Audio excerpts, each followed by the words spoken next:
Sentidiño, a seguridade dos máis pequenos a súa prioridade. Hoxe en Hora Galega.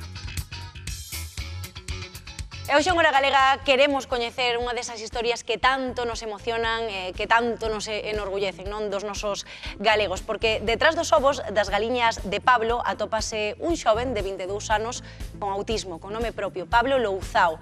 Os seus pais, pois querían buscar unha rutina para Pablo, un porvir, un traballo que lle dese autonomía, así que ocorreuselles a idea de facer unha granxa á súa medida en Touro. E hoxe en día, podemos decir que Pablo pasa os seus días, as súas tardes, 3 horas ao día, dícalle a clasificar e a envasar esos ovos das máis de 1.500 galiñas poñedoras que teñen. Fátima, imos coñecer a súa historia.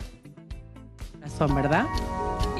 Que é o último paso? Converteu a rutina nunha historia de superación e capacitación. Na súa granxa, cada ovo conta coa súa propia cor de diversidade e esforzo. As galiñas de Pablo, un emprendemento que transformou a vida dun mozo con autismo nun proxecto cheo de orgullo e independencia. Pablo es el segundo hijo de una familia que nació con autismo y como vemos que hay que cuidarlo, nos tiene a todos unidos.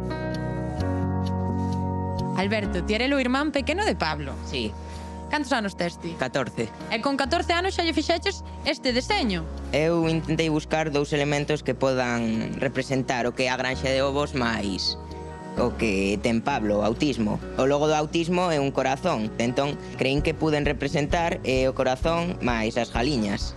Pois, así o fixen. A las 15:00 coge los huevos, las cajas y las hueveras y pegatinas.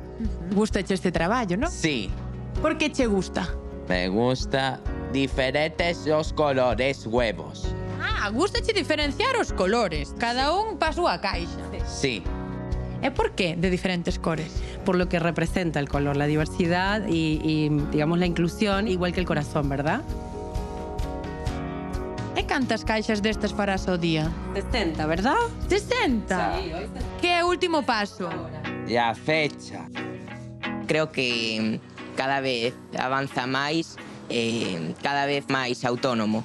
Quero o moito e meu irmán e ademais sabendo como é, fai falta coidalo máis.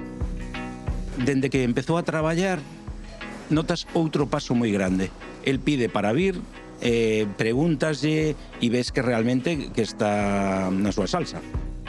Que se sinte como nai ao velo así?